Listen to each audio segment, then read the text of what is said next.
Hey everybody, welcome to another episode of Memes of the Week. The best thing you can do for this channel is spank that like button to help this video reach a wider audience. But before I get on with the memes, first a word from today's sponsor, me the Sandman.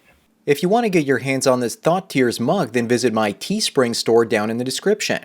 You can also get your hands on the Cure for Feminism t-shirt and classic tank top. If someone doesn't like it, then you can ask them if they're being Islamophobic. I also have a Sandman t-shirt, and 25% of the sales proceeds go to the artist, as well as the classic Sandman sticker and mug. You can also get the entire Sandman collection through digital download or USB key if you want through email. Those are the sound files for the first 5 seasons of my channel, so you can have those to take on the go. Each season is $15 US. Finally, you can also talk to me via one-on-one coaching through Skype for only $45 an hour. My contact email and Teespring shop are the first links down in the description. And now on with the memes. Number 1 Dan Dodson bought the contents of a storage unit for $500 and found $7.5 million in it. It's not a fake story. The original owner was not aware that the unit was sold, and they offered the new owner $600,000 to return the money. They later increased that total to $1.2 million, and he accepted it. It was either that or he probably would have gotten whacked. If he hadn't flapped his lips, he could have ended up with all that money. Moving on, the grape situation in your country is bad when in India this monkey foiled a man's bid to grape a 6-year-old girl. This is the version of the Planet of the Apes that I can get behind, even though monkeys aren't technically apes. I guess that the West will soon also be needing a lot of monkeys thanks to all the enrichment it's experiencing. Bro here must be a missing link or something.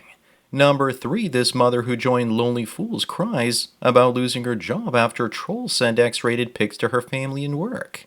I'll bet you her family probably knew about the career choice, and this is a story secretly advertising her Lonely Fools page to help her get even more subs from simps that feel sorry for her.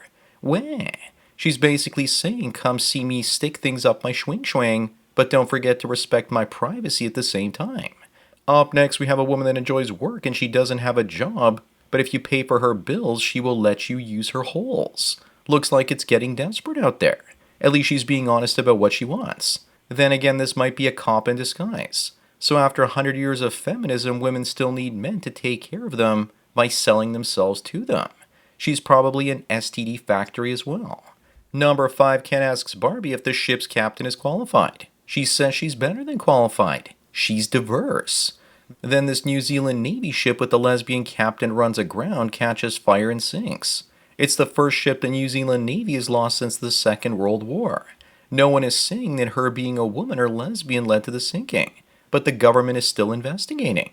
She's definitely no Captain Janeway, that's for sure.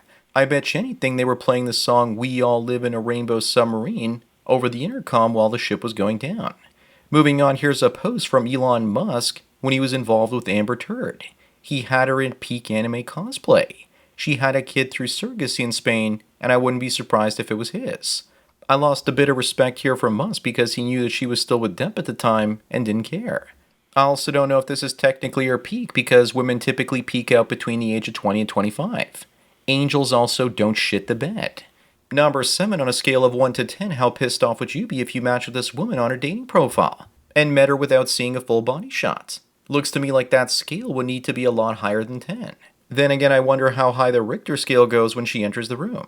The only time you'd be happy to be on a date with her is if your plane crashed in the Andes and you were the one who was hungry.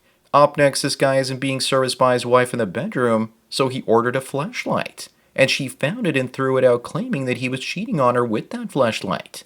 She rejects him and he's looking for some release. But she won't let him, so now he's ordered a new flashlight. This is pure evil. Imagine if men forbid women to use their nightstand toys. People would say that the man was controlling the woman, but in this case, there's just crickets. Remember, guys, a slave that's easier to control is one that's starving. Number 9, here's the difference between James Bond in 1997 versus 2021. I remember having a blast watching Tomorrow Never Dies in theaters then.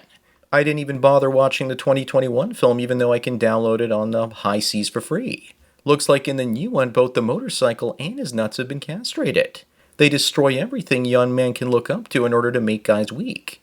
The old James Bond is too toxic for modern audiences, it seems.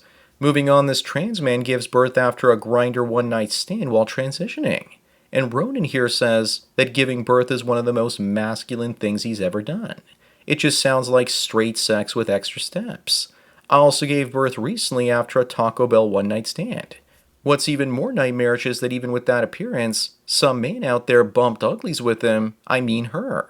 Number 11 is what the vehicle looks like when you buy a new car, hoping that the previous owners weren't too hard on it. Let's hope that she's a Honda or a Toyota. It's too bad there isn't a Carfax service for women including their previous relationship history. Maybe it wouldn't be a bad idea to force people to register their relationships from now on. But this car still looks like it's got some bananas stuck in its tailpipe. Up next, Nandy says that if P. Diddy is actually innocent, then this is another attempt to take down a powerful black man too powerful to control.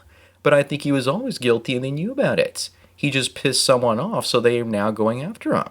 Or he's a distraction from something else, most likely to throw him under the bus to distract people from the erection cycle. Number 13, Eni Alku says that men are dominating both coaching and broadcasting in women's football. It doesn't matter though because no one is even watching it. Besides, I didn't even know that women had a football league. Do they wear bikinis while they're on the field? If they aren't wearing them, then I ain't watching it and there's no point.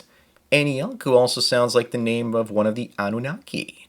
Moving on, it's getting cold outside and somebody says it's time to get a thick chick. I plan on living in Florida one day where it never gets cold. But I'll take a thick girl anyway just because I believe in being prepared in case you have to take a trip up north.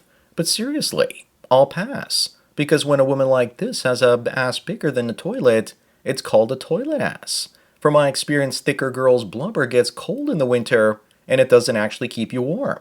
You have to warm her up. Number 15, why is it that half the black women out there have herpes? I think it's all because it started with P. Diddy. Thank you, Rude, for pointing this out to me so I can scratch chocolate love off my bucket list. Regardless of the answer, it doesn't matter because they'll find a way to blame it on white people somehow. But on the bright side, the good news is that half of them don't have it. Up next is the game Red Dead Online, where players are forming racist lynch mobs to hunt women and minorities. Maybe it's all in the name of historical accuracy. A few years ago on single-player mode, guys were feeding suffragettes to gators in that game. If you have a problem with it, then play the white male characters, even if you're a black woman. How do we know it's not just a bunch of woke feminists and libtards that are doing this intentionally to shut the game down? Number 17, Mia Khalifa and Lana Rhoades, ex-Korn stars, are now giving women advice on how to live better. Meanwhile, Mia has gone back to Korn and just got herself a Lonely Fools page. So this is what it comes to. These are the role models for young women these days. They're saying, look at all the stupid mistakes we made in public with our lives and don't follow in our footsteps. And then Khalifa ironically goes back to following in her own footsteps. Moving on, would you marry her after she had a train run through her? Well, it looks like this guy did, and he stopped kissing her after she got home from work each day. Gee, I wonder why. So she decided that she was only going to do scenes with other ladies, and he was okay with it. But it doesn't matter, because her kids are going to have to deal with this picture for the rest of their lives. She ain't even for the streets. She's for the gutter. Number 19 is the Bella Ramsey of Last of Us game mod. Why do the woke hate everything that's beautiful? Because it's competition for the men's attention that play video games. She gives me a very creepy Greta Thunberg vibe. You know, the one with just a splash of fetal alcohol syndrome and a smidgen of vegan diet malnutrition. Possibly a pinch or dash of autism and Down syndrome too. She looks like John Goodman as a little girl. Once you see that, you can't unsee it. Up next, meanwhile in Canada, this is one of our screening officers, a trans woman musician. While this may be hilarious, it's still photoshopped. And here's the original, and I don't know about you, but that doesn't look like it's all that much better. Both faces terrify me. Number 21 is a woman that was married for 15 years and only after her divorce that she realized she never consented to sex. Yeah, I don't believe it either. I think it's just attention-seeking behavior and trying to make herself look like the victim. And suppose her ex-husband now decides he no longer consents either. Does that mean they both raped one another? Moving on, this one says that she has no regrets sleeping with 700 men and would go out 6 nights a week looking for action. 20 years ago, this is considered sex addiction. Today, it's just what women do on a Tuesday. And it always seems to be the ones built like this that are doing it. Her dad must be so proud of her. Number 23, a nurse who crashed into a biker, leaving him with an amputated leg is spared jail because of her positively good character. Instead, all she has to do is 180 hours of unpaid work in the community. Remember, guys, the wage gap is a myth, but the accountability gap is enormous. They literally made things out of thin air to give her a pass. They didn't even take or suspend her license. A man would have been jailed, his reputation destroyed, hanged and forgotten. Up next, Todd Phillips defends Joker Folie à Deux, saying that it had a political message in it to diminish problematic male influence. More like Folly a Poo. I think the first movie was supposed to be a flop, but it was an accidental hit. This is why they gave us this woke garbage in part 2. He told his whole audience to piss off just to send the message that violent incels should be raped and ended in prison. Piss off Todd. Number 25 and the last one is Jenna Ortega, a 10 for you. I don't know, because for me it looks like she's starting to hit the wall in Beetlejuice. And she's only 22. I think that Sydney Sweeney is better looking, and not just because of her huge gazungas. And she's almost 5 years older. Ortega looks trashy to me, but they both have at least another 5 to 10 years of acting careers ahead of them. So that's it for another Memes of the Week. Please give this video a like to push it up in the algorithm, and so new viewers can find it. If you enjoy this series and want me to keep making it, then donate it to PayPal and subscribe star links below. Anyways, enjoy the rest of your day, and cheers.